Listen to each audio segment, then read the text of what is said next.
વાત છે. આવો સળગાવીએ આ દૂષણને દેશમાંથી, કારણ કે નશામુક્ત ભારત એ જ આજની તાતી જરૂરિયાત છે. એ જ આજની તાતી જરૂરિયાત છે. આજે 15 ઓગસ્ટના નિમિત્તે હું નશામુક્ત ભારત ઉપર 2 શબ્દો બોલીશ. એ તમે ધ્યાનથી સાંભળો એવી મારી આશા. મિત્રો, આપણે સૌ ગૌરવથી કહીએ છીએ કે ભારત એક યુવાન દેશ છે, પરંતુ આ યુવાધન ઉપર એક ઝેર ફેલાઈ રહ્યું છે. તેનું નામ છે નશો. આપણા દેશના 97 લાખ કરતા વધુ યુવાન હેરોઇન, અફીણ, brown sugar, cocaine, LSD, MDMA, ganja, bhang જેવા ઘાતક ડ્રગ્સનો ઉપયોગ કરી રહ્યા છે. તે તેની દલદલમાં એટલા ઊંડા ખૂંચી ગયા છે કે તેમાંથી બહાર નીકળવું તેમના માટે મુશ્કેલ પડી ગયું છે. 8.5 લાખ યુવાન પોતાના શરીરની અંદર ઇન્જેક્શન ખૂંચાડી રહ્યા છે.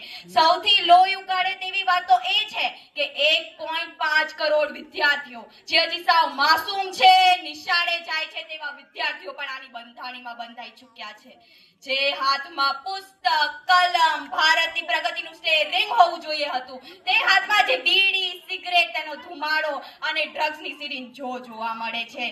જો ભારતનો આટલો મોટો હિસ્સો જીવતી લાશ બની જશે તો ભારત વિશ્વગુરુ કેવી રીતે બનશે? જો ભારતને વિશ્વગુરુ બનાવવું હોય, જો ભારતને વિકસિત બનાવવું હોય, તો રોડ, ટેકનોલોજી, ઇમારત પહેલા આપણે આપણા ભારતના યુવાનોને નશા મુક્ત બનાવવું પડશે. સાહેબ, નશા મુક્ત બનાવવું પડશે. જે હાથમાં તિરંગો હોવો જોઈએ હતો, તે હાથમાં જે બીડી અને સિગારેટ જોવા મળે છે. જે હોઠ ઉપર જય હિન્દ હોવું જોઈએ હતું, તે હોઠ ઉપર ઝેર છે. જે યુવાન ભારતનું ભવિષ્ય લખવાનો હતો, એ પોતાનો અંત લખી રહ્યો છે, પોતાનો અંત લખી રહ્યો છે. હમણાં થોડા સમય પહેલા જ તે ગુજરાતના વડોદરા ગામમાં હિટ એન્ડ રન અકસ્માત થયો. તેમાં 23 વર્ષના યુવાને નશામાં ધૂત થઈને 120 કરતા વધુની સ્પીડમાં ગાડી દોડાવીને 3 બાઇકોને કચડી નાખ્યા હતા. પરિણામ શું આવ્યું? તેનું પરિણામ શું આવ્યું? એક માતાનું મોત, 2 બાળકો સાથે 7 લોકો ગંભીર રીતે ઘાયલ થયા હતા. નશા લેનારે અને દેનારે પોતાના 2 મિનિટના નશા માટે 9 માસૂમ લોકોની જાન લઈ લીધી હતી. આવો જ બીજો કિસ્સો દિલ્હી શહેરમાં થયો. એમાં થાર ગાડી ચલાવનાર યુવાને નશામાં ધૂત થઈને 140 કરતા વધુની સ્પીડમાં ગાડી દોડાવીને 2 રાહદારી નાગરિકોને કચડી નાખ્યું હતું. પોલીસે જ્યારે તેની તલાશી લીધી ને, તો તેમાં એલએસડી, એમડીએમએ, કોકેન જેવા ઘાતક ડ્રગ્સનો જથ્થો મળી આવ્યો હતો. જ્યારે આવા અકસ્માત થાય છે ને, ત્યારે માત્ર રસ્તા વચ્ચે લોહી નથી વહેતું. કોઈના ઘરનો કમાતો દીકરો ચાલ્યો જાય છે, કોઈના ઘરની કમાતી દીકરી ચાલી જાય છે. એ પરિવાર જીવતે જીવ બરબાદ થઈ જાય છે. સાહેબ, પરિવાર જીવતે જીવ બરબાદ થઈ જાય છે. એક ગોળી યુવાનને મારે છે, એક ગોળી યુવાનને મારે છે, પરંતુ નશાની એક ગોળી આખા પરિવારને બરબાદ કરી નાખે છે. ત્યારે માતા મરી જાય છે, તેનો પિતા તૂટી જાય છે, પરિવાર જીવતે જીવ બરબાદ થઈ જાય છે. એ 23 વર્ષના વીર ભગતસિંહ હતા. એ 23 વર્ષના વીર ભગતસિંહ હતા, જેમણે હસતા હસતા ફાંસીનો ફંદો ગળે લગાવ્યો. આજના 23 વર્ષના યુવાન તેથ્ય પટેલ જેવા લોકો, જેમણે 23 વર્ષની ઉંમરમાં ઇસ્કોન રોડ ઉપર, હા, આ ઇસ્કોન રોડ ઉપર જ તે નશામાં ધૂત થઈને 140 કરતા વધુની સ્પીડમાં ગાડી દોડાવીને 9 માસૂમ લોકોની જાન લઈ લીધી.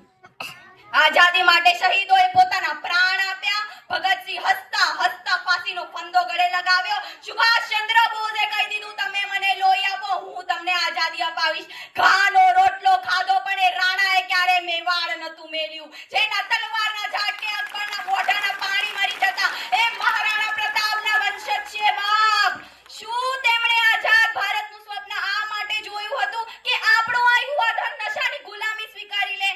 તેનો જવાબ છે ના, ક્યારે નહીં, જરાય નહીં. અરે જ્યારે એક યુવાન પહેલીવાર સિગારેટ સળગાવે છે ને, ત્યારે માત્ર તમાકુ નથી સળગતું, તેના મા બાપની આશાઓ સળગી જાય છે. જ્યારે એક યુવાન પહેલીવાર બીડી પીવે છે ને, ત્યારે પણ આવું જ થાય છે. જ્યારે એક યુવાન પહેલીવાર દારૂનો પહેલો ઘૂંટો ભરે છે ને, માત્ર દારૂ નથી પીવાતું, તેના ભવિષ્યનો અંત પીવાઈ જાય છે. પ્રશ્ન અત્યારે આખા ભારતનો છે, પ્રશ્ન અત્યારે આખા ભારતનો છે. હવે યુદ્ધ લડવાનો સમય આવી ગયો છે મિત્રો. આ કોઈ યુદ્ધ દેશ સામે નથી, યુદ્ધ છે વ્યસન સામે, યુદ્ધ છે વ્યસન સામે. આમાં જાગૃતિ હથિયાર બનશે, ગોળીઓ નહીં, સંકલ્પ ગુંજશે. જીતશે કોણ? જીતશે આપણું ભારત, જીતશે આપણું ભારત. હવે જાગવાનો સમય આવી ગયો છે મિત્રો, કારણ કે અબ કોઈ અવતાર આકર બદલાવ નહીં ला पाएगा, अब कोई अवतार आकर बदलाव नहीं ला पाएगा. वह महाराणा प्रताप नहीं है जो ये युद्ध लड़ने आ पाएगा, जो ये युद्ध लड़ने आ पाएगा। હવે જે કરવાનું છે એ આપણે જ કરવાનું છે, જે વિચારવાનું છે એ આપણે જ વિચારવાનું છે। કોઈ પણ આપણને આવીને કહેશે નહીં તમે તમારા દેશ અને રાષ્ટ્રને બચાવો।